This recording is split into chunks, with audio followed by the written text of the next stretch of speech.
Passenger गाडी छ sir, passenger अब हामी आउनुपर्छ, त्यो त टोटल्ली बन्द गर्छौँ यहाँ।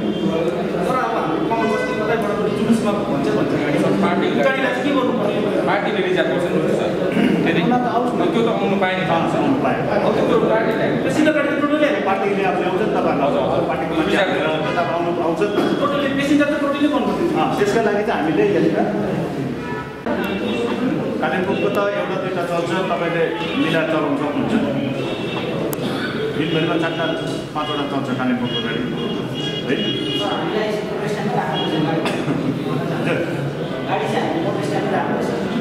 होइन यहाँ हुँदैन, एउटा जग्गा बनाइदिन्छु हामी, तपाईँको प्यासेन्जर भइहाल्यो। पुलिस प्रशासनको तर्फबाट अस्ति नै एउटा पोलिटिकल मिटिङ भएर त्यो दिन भनिसकेको छ र कतिजना आउनुपर्ने, कतिजनालाई एलाउ छ, यो सबै हामीले कम्प्लिट गरेको छौँ। अब अर्को कुरा रह्यो मदपानको। त्यो दिन काउन्टिङको दिन कुनै पनि रक्सी दोकान, होटेलहरू खाना छोडेर जहाँनिर रक्सीहरू बेचेको, जाँड रक्सी बेचेको हामीले भेट्यौँ। हामी प्रत्येक टाइममा हामी सिभिलमा पनि रेड गर्नेछौँ गएर, र त्यो दिन हामीले टोटल्ली बन्द गर्ने हामी पक्षमा छौँ। र यसका लागि पनि हामी जतिसक्दो हामीले जति भ्याउँछ हामी सबै होटेलहरूलाई गएर, हामी पर्सनल गएर दोकानमा गएर हामी भन्नेछौँ। भोलिको दिनमै हामी सबै दोकानलाई गएर भन्नेछौँ कि त्यो दिन चाहिँ कुनै जाँड रक्सी मदपानको दोकानहरू चाहिँ कुनै पनि खुल्ला हुँदैन। खानाको दोकान खुल्ला हुन्छ, खाना बाहेक अरू केही पनि बेच्नु पाउँदैन। यो पनि हामी तपाईँलाई एस्योर गर्छौँ। 2 तारिकको प्रोग्रामको बारेमा कसैलाई डाउट केही छैन होइन, क्लियर भयो। र अब अर्को रह्यो अहिलेको जुन चाहिँ कोभिड-19 अथवा कोरोना भाइरसको जुन चाहिँ सेकेन्ड लहर, सेकेन्ड स्टेज एकदमै फैलिएर गइरहेछ हाम्रो दार्जिलिङमा पनि। र यसबारेमा पनि हामी अलिकति आज सबैजना जमघट भएको बेलामा हामी अलिकति छलफल गरौँ यसमा पनि, र यसलाई कसरी हामीले कम्ती गर्न सक्छौँ, रोक्न सक्छौँ, र यसको बारेमा अलिकति हामी छलफल गरौँ। यसमा पनि तपाईँको सबैकोबाट हामी सजेसन चाहन्छौँ। यसको सबभन्दा पहिला पोइन्ट चाहिँ के हो भने हामी सबैले मास्क एकदमै अनिवार्य गर्नुपर्छ प्रत्येक सिन्डिकेटको हाम्रो ड्राइभर दाजुभाइले। साथसाथै जति पनि प्यासेन्जर तपाईँको गाडीमा उठ्छ विदाउट मास्क जो छ गाडीमा नचढाइदिनु होला। तपाईँले यो सिस्टम अलिकति स्ट्रिक्टली गर्नुभयो भने त्यसै नै लगाइराखेको हुन्छ। अहिले अब मास्क एकदमै अनिवार्य भएको छ र मास्क चाहिँ सबैले लगाइदियोस् हाम्रो ड्राइभर दाजुभाइले पनि, किनभने आफू ठिक छ भने मात्रै अरूलाई भन्नु सक्छ। तपाईँले मास्क लाउनु भएको छैन, प्यासेन्जरलाई खै तपाईँको मास्क भन्दाखेरि सुहाउँदैन। त्यसले गर्दा तपाईँले प्रोपरली तपाईँले लगाइदिनुहोस्। जतिसक्दो सानो ह्यान्ड सेनिटाइजरहरू अलिकति गाडीमा राखिदिनु भन्नु झन् राम्रो। त्यो पनि अब किनभने त्यो अब किन्नैपर्छ भन्ने छैन, धेरैवटा संस्थाहरूले अहिले अब बाँडिरहेको छ त्यो है, त्योहरू बोतलमा लगाएर एउटा स्प्रे सिस्टम गरेर राखिदिनु भने पनि हुन्छ। तपाईँले मास्क चाहिँ एकदमै कम्पलसरी गरिदिनुपर्छ। सबै सिन्डिकेटको दायित्व यो। हामी बिचमा हामी चेकिङमा बस्नेछौँ र मास्क नलाउँदा पनि केस हुन्छ। यो तपाईँलाई जानेकै कुरा, तपाईँलाई केस हुन्छ, पक्रेर थानामा लान्छ, एउटा डिएमएफमा एउटा केस हुन्छ। त्यो केस भएपछि तपाईँलाई त बेलुका छोडिदिन्छ बेलमा, तर धाउनुपर्छ कोर्टमा फेरि पछि। त्यो एकदमै सोच्नुहोस् तपाईँले। मास्क नलाएर पक्रेर मलाई छोडिदियो भन्ने एकदमै नसोच्नु होला। यसको पनि कोर्टमा पनि फाइन सिस्टम छ, त्यसको फाइनहरू गर्नुपर्छ कोर्टमा गएर, उकिल पक्रिनु पऱ्यो, झमेला छ त्यो पनि। त्योभन्दा ठुलो कुरो चाहिँ आफू बाँच्नुहोस्, आफूले आफूलाई बचाउनुहोस् र अरूलाई पनि बचाउनुहोस् तपाईँले। र अब मेन पोइन्ट आयो, पहिला त हामीले एउटा हाम्रो सिन्डिकेटहरू सबैजना सल्लाह गरेर सोसियल डिस्टेन्सिङको गाडीमा एउटा गाडीमा कतिजना राख्नुपर्ने, कस्तो पाराले राख्नुपर्ने हामीले एउटा सिस्टम गरेको थियौँ। र अहिले त अब हामीले त त्यो सिस्टम गर्नु मिल्दैन। र यसमा चाहिँ अब सबैजना सिन्डिकेट मिलेर सबै मिलेर आरटिओ साहबलाई पनि इन्भल्भ गरेर है, मोटर भेहिकलको डिपार्टमेन्टलाई पनि इन्भल्भ गरेर हामीले एउटा केही गर्नुपर्छ होला जस्तो लाग्दैछ मलाई र यो पनि तपाईँले सोच्नुहोस् सल्लाह गर्नुहोस् गएर अब अन्त हामी पुलिस ट्राफिक पुलिस अनि ड्राइभर दाजुभाइ अथवा सिन्डिकेट पुरा मिलेर हामी आफ्नो जग्गामा आफ्नो सिन्डिकेटको वरिपरि भए पनि हामीले कुनै एउटा एवेरनेस प्रोग्रामहरू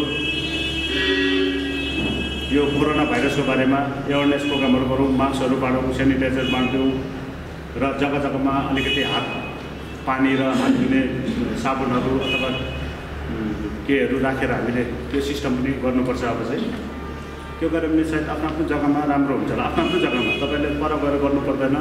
जस्तै जिजिएमएसले यहाँ जहाँबाट मान्छेहरू चढ्छ त्यहाँनिर तपाईँले यसो बसेर मास्कहरू वितरण गरिदिनुहोस्, हात धुने जग्गा राखिदिनुहोस्, सेनिटाइजर मात्रै गरिदिनु धेरै हो नि त, हातमा अलिकति चिज दिनुभयो भने पनि मान्छेलाई राम्रो पनि हुन्छ, खुसी पनि हुन्छ। एकजना तपाईँ राखिदिनुहोस्, किनभने सबभन्दा दार्जिलिङको सबभन्दा ठुलो सिन्डिकेट नै अहिले जिजिएमएस हो। जिजिएमएसमा धेरै मान्छेहरू अप डाउन गर्छ, डेली 100-150 गाडी चल्छ डेली त्यहाँनिर। मैले उदाहरण मात्रै जिजिएमएस दिएको र सबै सिन्डिकेटले नै यो तपाईँले सुरु गर्नुभयो भने धेरै हुन्छ। र हामी एउटा एवेरनेस प्रोग्राम पनि गर्नेछौँ, एउटा होइन हामी घरिघरि एवेरनेस प्रोग्रामहरू गरिरहनेछौँ, मान्छेलाई जागरुकता बनाइदिन्छौँ कोरोना भाइरसको बारेमा, कोरोना भाइरसलाई कसरी हामीले रोकथाम गर्न सकिन्छ है, त्यसको बारेमा हामी एवेरनेस प्रोग्रामहरू गर्दैछौँ। र हामीले सक्यौँ भने गाडीमा आफ्नो गाडीहरूमा सेनिटाइज केही नभए पनि बेलुका एकपल्ट गाडी सबै गइसकेर अथवा बेलुका अथवा बिहान आउनुभन्दा अगाडि गाडी मजाले सेनिटाइज गरेर आउनु पायो भने चाहिँ अझै राम्रो हुन्छ। त्यसमा सुनमा सुगन्ध भनेको जस्तै धेरै राम्रो हुन्छ। र यो कतिवटा कुराहरू हामीले ध्यानमा राख्दै विशेष अहिलेको काउन्टिङभन्दा पनि ठुलो चाहिँ हाम्रो बारेमा चाहिँ कोरोना भाइरस छ। कोरोना भाइरसलाई एकदमै इजी नलिनुहोस्। मैले डर देखाएको होइन तपाईँहरूलाई, प्यानिक बनाएको होइन, तर हामी आफै सचेत बस्नुपर्छ। आफू ठिक बस्यो भने कोरोना भाइरसले कहिले पनि हामीलाई हाम्रो शरीरमा पस्दैन। कतिवटा मेडिकल प्रोटोकलहरू छ, त्यो मान्नुपर्छ। त्यो हामीले डक्टरले भनेको कुराहरू, मास्क लगाउनुहोस्, हात घरिघरि धुनुहोस् भनेर भइरहेको छ। यो घरिघरि कान पनि पाकिसकेको हुन्छ भन्दा र पनि हामीले गर्दैन, हाम्रो केयरलेस गर्छ। र यसको लागि पनि सबैजना सचेत हुनुपर्छ। हाम्रो दार्जिलिङ हामीले सेभ गरौँ। र विशेष अब यसमा अलिकति कोरोना भाइरसको बारेमा अलिकति म प्रितम भाइलाई अलिकति यहाँ आएर 2 शब्द राखेर म अनुरोध गर्दछु। जुन प्रकारको आज एउटा सदर ट्राफिक सर, हाम्रो ट्राफिक डिएसपी सरबाट जुन चाहिँ एउटा यो हाम्रो सिन्डिकेटहरूलाई बोलाएर एउटा जुन चाहिँ यो कोरोना सम्बन्धी र हाम्रो यो 2 तारिकको यो काउन्टिङ विषय लिएर उहाँले जुन एउटा पहल गरेर एउटा मिटिङ गरिदिनु भयो, त्यसको निम्ति हामी सिन्डिकेटहरू तपाईँहरूलाई हामी धेरै धेरै धन्यवाद दिन चाहन्छौँ है। र विशेष जुन प्रकारको अहिले यो सेकेन्ड वेभको जुन चाहिँ कोरोनाको विषयमा पनि जुन चाहिँ सरले यहाँनिर विषयवस्तु राख्नुभएको थियो, यो एकदमै राम्रो विषय हो। र यो विषयमा आज हामीले यो विषयमा एकदमै हामी अवेर हुनु एकदमै जरुरी छ मलाई लाग्छ है। र विशेष गरी हामी चालकहरू चाहिँ हामी गाडीमा 10 जना लिएर हिँड्छौँ र 10 जनामा अब को मान्छे कस्तो चढिरहेको हुन्छ होइन, कहाँबाट आएको हुन्छ। र त्यो कुरोहरूलाई चाहिँ हामी चालकहरूले चाहिँ धेरै नै हामीले सचेत भएर र धेरै नै जोगिएर चाहिँ हामीले काम गर्नुपर्छ। किनभने अहिले जुन प्रकारको यो अहिले सेकेन्ड वेभको जुन चाहिँ यो महामारी छ, यसले एकदमै डरलाग्दो प्रकारले चपेटमा लिएर धेरै मृत्युहरू पनि भइसकेको छ।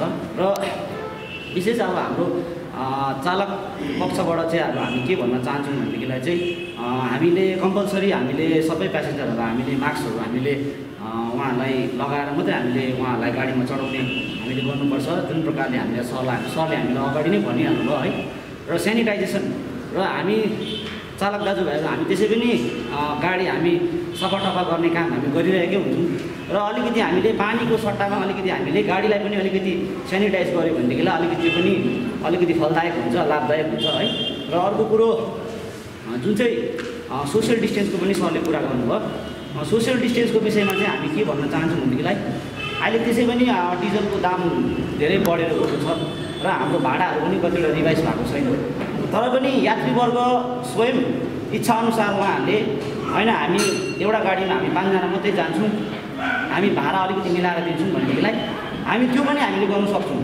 तर त्यो चाहिँ एउटा यात्रीवर्ग र ड्राइभरको बिचमा अन्डरस्ट्यान्डिङमा चाहिँ हामी त्यो प्रकारले हामीले चलाउन सक्छौँ। र अब भनिन्छ अब सेफ्टी कम्स फर्स्ट भनेर होइन, र आफ्नो सुरक्षालाई ध्यानमा राख्दै यात्रीवर्ग र चालकवर्गमाझ चाहिँ हामी सोसियल डिस्टेन्समा हामी ट्राभल गर्छौँ, भाडा अलिकति मिलाएर हामी जान्छौँ भने त्यो पनि एउटा ड्राइभर प्यासेन्जरको माझमा उयो गरेर चाहिँ हामी त्यो गर्न सक्छौँ। र अहिले हामी 10 जना मान्छे चाहिँ पुग्दाखेरि चाहिँ एकदमै हामी जोगिएर र एकदमै राम्रो प्रकारले अब हामीले चालकहरूलाई पनि आफ्नो सिन्डिकेटको ड्राइभरहरूलाई पनि हामीले अवेर गरायो भने चाहिँ सायद निश्चय नै मलाई लाग्छ कि हामीले यो सेकेन्ड वेभको यो कोरोनामा पनि हामीले एउटा मात दिन सक्छौँ भन्ने एउटा मेरो विश्वास छ है। दार्जिलिङ ट्रैफिक पुलिस नहीं, दार्जिलिङ पुलिस की तरफ से धन्यवाद करना चाह रहा हूँ, क्योंकि आप लोग जो हमारा अभी इलेक्शन का जितना भी सिर्फ रिजल्ट बाकी है, बाकी तो सब हम लोग पार कर चुके हैं। तो आप गाड़ी देके हो, ट्रांसपोर्टेशन बहुत आप लोग हेल्प किए हैं, इसलिए आप लोगों को धन्यवाद। आप लोग को हमारी तरफ से सुनना चाहिए, क्योंकि दूसरा बहुत डिस्ट्रिक्ट अभी भी चल रहा है इधर उधर, आज भी काम हो रहा है, कल इलेक्शन है एक जगह पे, तो सब थोड़ा बहुत दिक्कत सबका हुआ है, लेकिन दार्जिलिंग डिस्ट्रिक्ट में हम लोग बहुत बढ़िया करके ये हम पार कर चुके हैं, इसलिए आप लोगों को फिर से थैंक यू। और अभी जो फाइनल टच बाकी है वो है हमारा रिजल्ट। ये जो रिजल्ट 2 तारीख को हमारा दार्जिलिंग डिस्ट्रिक्ट में 2 जगह पे है जहाँ पे काउंटिंग होगा। एक है हमारा गवर्नमेंट कॉलेज दार्जिलिंग, आपको मालूम है, और दूसरा है काश्यंग पे, काश्यंग अल्फांसो कॉलेज में, वहाँ पर भी काउंटिंग होगा। तो मैं जो बोलना है सब दोरजी बाबू ने बोल चुका है आप लोगों को। तो जैसे हम लोग दार्जिलिंग के बारे में स्पेशली उसने बताया है, तो इधर सिलीगुड़ी का भी सिंडिकेट होगा मेरे ख्याल से। तो उस दिन के लिए सिलीगुड़ी का सिंडिकेट अगर जाएंगे तो काश्यंग अवॉइड करने से अच्छा है, मिरिक से जा सकते हैं, पेशोक से जा सकते हैं। काश्यंग भी खुला रहेगा, क्योंकि हम लोग बहुत दिन से काम कर रहे हैं ट्रैफिक के ऊपर, कैसे हम लोग पूरा टाउन को डाइवर्ट करके टाउन नहीं छोड़ के कैसे निकल पाएंगे। तो हमारा काश्यंग में जो डाइवर्शन रूट है वो है दिलाराम से ऊपर होकर बागोड़ा होकर जो रास्ता है उस रास्ते से आप लोग जा पाएंगे। लेकिन एक रिक्वेस्ट है आप लोगों को, जितना कम हो सके उतना जाइए, क्योंकि आप लोग सब चले जाएंगे तो फिर वो रास्ता तो इतना लोड नहीं ले पाएगा, तो भीड़ हो जाएगा। तो ये रिक्वेस्ट है, अगर आपको सिलीगुड़ी जाना है, अगर आपको टूरिस्ट को लेके जाना है सिलीगुड़ी, तो आप मिरिक से चले जाइए, पेशोक से जाइए। अगर आपके पास पैसेंजर हो कि सोनादा में उतरना है कि उसको दिलाराम में उतरना है, तो ऐसा पैसेंजर होगा तो आप जाइए, लेकिन ऊपर से हम लोग डाइवर्ट कर देंगे। अच्छा, और एक बात है, उस दिन आपका जितना भी सिंडिकेट है इधर, गाड़ी बंद रखना ठीक नहीं, क्योंकि बहुत लोग को इमरजेंसी हो सकता है, किसी का दवाई चाहिए, किसी को मेडिकल इमरजेंसी हो सकता है, किसी को दूसरा इमरजेंसी भी हो सकता है। तो इसीलिए जितना हो सके कम आइए, क्योंकि मेरा तो एक्सपीरियंस है, मैं देखता हूँ उधर खड़ा रहे कि दूध का गाड़ी आ रहा है, मिल्क ड्यूटी है, तो मिल्क को तो आना ही पड़ेगा उस दिन। तो अगर ऐसा कुछ है तो हम लोग उस दिन क्या किया, एक गाड़ी छोड़ रहे थे, जो बीमारी था, जो मिल्क था, दूसरा गाड़ी से उतर के एक गाड़ी में सबको उठा के सिंगल गाड़ी, जिस दिन वो इलेक्शन के पहले दिन जो हुआ था, आप लोगों को मालूम होगा थोड़ा बहुत जाम हो गया था उस टाइम। तो इसीलिए मैं पहले से रिक्वेस्ट करूंगा, अगर हो सकता है तो एक ही गाड़ी में 10 के जगह एक गाड़ी आइए, और उसमें इमरजेंसी जो सामान है, मिल्क हो सकता है, कोई बीमारी आदमी है उसको लेके आइए, कोई दिक्कत नहीं, हम लोग छोड़ देंगे, ऊपर से हम लोग डाइवर्ट कर देंगे। और इधर से हम लोग बाजार तक आप लोगों को अलाउ कर पाएंगे ज़्यादा से ज़्यादा, और उसके बाजार से आप लोग को घूम के उधर चला जाना पड़ेगा। तो अभी जो नॉर्मल बाकी जो है, जैसे आप मानिए नीचे रॉक गार्डन के तरफ जो आपका सिंडिकेट है, इधर बर्धमान है, हाँ, सुखिया पोखरी, आप अगर लोधामारी भी जा सकते हैं, लेकिन आप घूम भरने होकर जाना पड़ेगा, ये कोई इशू नहीं है। और जो पॉइंट है, एक पॉइंट है कि उस दिन संडे है, तो संडे में ऐसे ही बहुत चीज़ बंद रहता है कि ऑफिशियल कुछ प्रेशर नहीं रहेगा, लोग ऐसे ही कम निकलेगा, तो मेरे ख्याल से उतना प्रॉब्लम नहीं होगा उस दिन। और संडे में और एक सुविधा है, हमारा जो ट्रक और पिकअप सर्विस बंद है, पिकअप बंद हो सकेगा, ट्रक सर्विस बंद है, तो पिकअप को भी हम रिक्वेस्ट करेंगे कि वो इस तरफ ना जाए, उधर से अपना काम मिटा दे उस दिन। ये हो गया दार्जिलिंग का बात। और काशियांग में भी, इधर काशियांग का तो कोई नहीं है लेकिन रूट का है। अगर आपको जाना ही है काशियांग तक तो उसी ऊपर से रूट से चले जाइए, उसी रूट से आप लोग आ पाएंगे। उस दिन पंखाबारी टोटली बंद रहेगा, सिर्फ रोहिणी और NH-55 खुला रहेगा। ये आपको पहले से बता रहे हैं क्योंकि हम लोगों को तो मेंटेन करना पड़ेगा उस टाइम में। ये हो गया। और सुबह से ही बंद रहेगा, लेकिन आप लोग ख्याल रखेंगे 2:30, 3, 4, 5 बजे तक अगर जब बंद हो जाएगा, कंप्लीट हो जाएगा, उसके बाद आप लोग आराम से आ सकते हैं, कोई इशू नहीं है। और उस टाइम में कुछ गैदरिंग होने का भी संभावना है क्योंकि रिजल्ट है, कुछ पॉलिटिकल पार्टीज का जो लोग हैं वो आ सकेंगे। तो हम लोग ऑलरेडी बहुत मीटिंग हो गया है उन लोगों के साथ। हम लोग उन लोगों को रिक्वेस्ट करें, ड्यू टू कोविड प्रॉब्लम है, अभी कोविड का सेकेंड वेव चल रहा है, बहुत भयंकर रूप से चल रहा है, तो इसीलिए उन लोगों को रिक्वेस्ट कर रहे हैं कि जितना कम से कम जितना हो सके वो लोग लाएंगे। तो ये भी उनके हाथ में भी नहीं है क्योंकि सबका ये इंटरेस्ट है, क्योंकि पॉलिटिकल जो रिजल्ट उस दिन निकलेगा इसके ऊपर बहुत कुछ डिपेंड करेगा। तो कुछ लोग तो हम लोग एक्सपेक्ट कर रहे हैं कि आएंगे उस दिन। और ठीक है, हम लोग तो बहुत ऐसा प्रोग्राम क्रॉस कर दिए है। आप लोग तो लास्ट 2-3 महीने से मेरे ख्याल से, जब से हमारा गवर्नर साहब आ रहे हैं उस टाइम से आप लोग डाइवर्शन का ये देख रहे हैं। हमारा हम लोग इधर उधर डेली कुछ ना कुछ मतलब कर चुके हैं ऑलरेडी। पॉलिटिकल पार्टीज़ का मीटिंग हो रहा था, गवर्नमेंट का मीटिंग, स्ट्राइक, उसके बाद उससे पहले जो था हमारा कोविड के लिए भी लॉकडाउन था, उस टाइम में भी आप लोग बहुत कुछ देख चुके हैं, इसलिए मेरे ख्याल से और प्रॉब्लम नहीं होगा। और दूसरा बात जो है वो कोविड प्रोटोकॉल के लिए है। दोरजी बाबू ने बहुत कुछ बोला है आप लोगों को कि अगर आप मास्क नहीं पहनेंगे तो हम लोग 51 जो एक्ट है हमारा डिजास्टर मैनेजमेंट एक्ट, उससे केस होगा, आप लोगों को ये मिलेगा वो मिलेगा, फिर फाइन भरना पड़ेगा। वो बात तो सेकंड है, लेकिन पहले जो बात ये है कि अगर आप इफेक्टेड हो जाते हैं ना, उसके बाद जो प्रॉब्लम होता है वो सबसे भयंकर प्रॉब्लम हो रहा है। ये जो सेकेंड वेव का जो ये वायरस है इसका नेचर थोड़ा अलग है।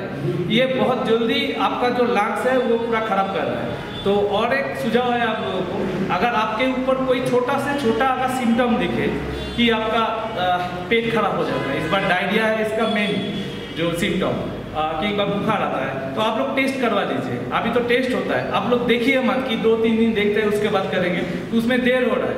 हाँ, मेरा रिलेटिव है, अभी वो एक आपको मालूम होगा रेमडेसिविर बोल के एक मेडिसिन है जो नहीं मिल रहा है, तो ये बहुत प्रॉब्लम है। तो सबसे बेटर है कि मतलब prevention is better than cure. तो आपको अगर नहीं पकड़ेगा, आप मास्क पहनिए, सैनिटाइजर लगाए, जो करना है आपको मालूम है, हमसे भी ज़्यादा मालूम है। सोशल डिस्टेंसिंग कैसे मेंटेन करेंगे आपको मालूम होगा वो, कैसे आप लोग जब गाड़ी चला रहे हैं AC मत चलाइए, अभी पूरा खिड़की खोल के गाड़ी चलाइए, बंद मत करिए, जितना एडिशन होगा उतना आपका बढ़िया रहेगा। तो ये सब मेंटेन करिए, और इससे बेटर हम लोग क्या कर सकते हैं बाकी देख लेंगे। और जो बोले कि सबको मास्क पहनना है ये आप इंश्योर करिए, गाड़ी में हो सके तो सैनिटाइजर रखिए। हाँ, तो ये आप लोग देख लीजिए, क्योंकि ये अगर बढ़ जाएगा ना तो फिर वो लास्ट ऑप्शन में एक ही रहता है, लॉकडाउन। और लॉकडाउन होता है तो आपको मालूम है इकोनॉमिकली हम लोग फिर से पीछे चले जाएंगे। हम लोग का एक बहुत बड़ा डिप्रेशन गया है, कुछ दिन पहले 3 महीने के ऊपर लॉकडाउन था, तो आपको समझ में आ गया होगा कि लॉकडाउन होने से कितना प्रॉब्लम होता है। तो इससे बेटर है कि हम लोग अभी से सीखें, हम लोग ये मेंटेन करें और हम लोग ठीक रहे। दार्जिलिंग ऐसे भी आइसोलेटेड जगह है, ऊपर में है, सब ठीक है। यहाँ का आदमी जो है, जो लोग हैं, बहुत सूझबूझ से चलते हैं और सब मानते हैं, नीचे जैसा नहीं है। तो इसीलिए ये भी रिक्वेस्ट रहेगा आपसे कि आप लोग प्लीज़ जो सोशल डिस्टेंसिंग अगर हो सके मानिए, मास्क पहनिए, सैनिटाइजर लगाइए और ठीक रहिए कि हम लोग सब ठीक रह पाए। ठीक है, यही बात था आपसे। Thank you. मनवीर भर्खर जस्तो मलाई लाग्यो। यो चाहिँ जुन चाहिँ सिलगढी जाने गाडीहरू जति पनि यहाँबाट तपाईँहरू जानुहुन्छ सिलगढी, त्यो गाडीलाई चाहिँ 2 तारिकको दिन हामी जति सक्दो घुमबाट भाया मिरिक अथवा जोरबङ्गलाबाट भाया मङ्पू दुईटा हामी डिभाइड गरेको छौँ। यो दुईटा जग्गा र जुन चाहिँ सिधै जानेवालाहरू छ, जस्तै प्यासेन्जर छ, सपोज तल सुनादाको अथवा रङ्गुलको प्यासेन्जर छ भने त्यताबाट जाँदै गर्दाखेरि प्यासेन्जर हुन्छ सिलगढी गाडी पनि, उहाँहरू चाहिँ तल दिलाराम गएर चाहिँ बागवाडा भएर जानुपर्छ। बाघौडा भएर एकैचोटि 0 पोइन्टमा निक्लिनु पऱ्यो तल र जति पनि फेरि तल रोहिणी भएर आउँछ उकालो रोहिणी भएर आउँदा फेरि हामी कर्सियङबाट भित्र पस्नु दिँदैन उहाँहरूलाई पनि सिधै फेरि जो चाहिँ रोहिणी भएर आउँछ उहाँहरूलाई फेरि हामी डाइभर्ट गरेर फेरि माथि बाघौडा भएर फेरि दिलाराम निक्लिनुपर्छ रोहिणी खुल्लाको माने चाहिँ हामी कर्सियङभित्र चाहिँ पस्नु दिँदैन त्यो दिन गरी किनभने कर्सियङको यस्तो जग्गामा काउन्टिङ हुँदैछ जहाँनिर एकदम रोडको बाटो एकदम रोडमै छ सेन्ट अल्फोन्स स्कुल हुँदैछ जहाँनिर चाहिँ बस टर्मिनसको छेउमा र त्यसले गर्दा हामी त्यो बाटो हामी गाडी एकदमै बुझाउनु हामी एकदम असम्भव छौँ र जति पनि रोहिणी खुल्ला छ भनेर रोहिणीबाट आएर फेरि कर्सियङभित्र पस्नु पाएन उहाँहरू चाहिँ सिधै माथिबाट एक्चुअली ये जो है अभी ये सेकेंड वेव इन्फेक्शन हो रहा है तो ये पहले से भी ज़्यादा खतरनाक है डेंजरस है तो इससे बचने के लिए हमको इस बार स्ट्रिक्टली जो वायरस जो प्रोटोकॉल है हमारा कोविड का वो मानना पड़ेगा जैसे मास्क लगाना ही पड़ेगा सोशल डिस्टेंसिंग मेंटेन करना पड़ेगा और हाथ सैनिटाइज करना पड़ेगा नहीं तो हाथ ठीक से धोना पड़ेगा कुछ देर बाद तो इस बार इसका जो सिम्टम्स है ये थोड़ा सा चेंज किया है मतलब बुखार तो है उसके साथ डायरिया भी हो रहा है तो इसीलिए हमको इस बार ज़्यादा चौकन्ना रहना पड़ेगा कि ये हम लोग इन्फेक्टेड ना हो जाए इसके लिए मास्क न पहनने पर फाइन लगेगा हाँ फाइन लगेगा जो मास्क नहीं पहनते एक्चुअली हाँ मास्क नहीं पहनने से हमारा जो डिजास्टर मैनेजमेंट एक्ट है उसके हिसाब से ये फैल सकता है इसीलिए ये हमारा एक फ़ाइन भी आता है मतलब अगर कोई लोग मास्क नहीं पहन के निकलता है बाहर तो हमारे पास एक ये आया है सर्कुलर आया है अभी कि हम लोग अब केस कर पाएंगे जो पहले था जो मिडिल में उठ गया था लेकिन हम इस बार फिर से हम लोग केस देंगे कि ये लोग मास्क नहीं पहन रहे हैं।